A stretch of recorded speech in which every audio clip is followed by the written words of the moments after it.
ঢাকা থেকে খুলনা আসতেছিলাম বাসে। আমার ঠিক সামনের সিট থেকে কান্নার আওয়াজ শুনতে পাচ্ছি। কান্নার আওয়াজ শুনে মনে হলো একটা মেয়ে কান্না করতেছে। পাশের সিটে একজন মধ্যবয়স্ক লোক বসা। আমার মনে একটু সন্দেহ হলো, কেননা টিভি নিউজে মাঝে মাঝে দেখি মেয়ে মানুষকে পাচার করে, রেপ করে, বিক্রি করে ইত্যাদি। আমি একটু ভালো করে কান পেতে শুনতেছিলাম।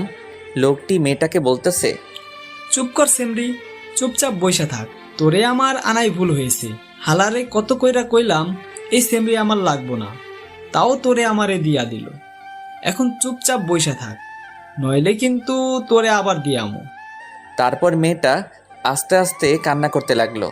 একটু পর লোকটি আবার মেয়েটাকে বলতেছে, ওইনে যাইয়া ভালো মতো কাম করবি, নইলে কিন্তু তোরে ওরা মাইরা ফেলবে।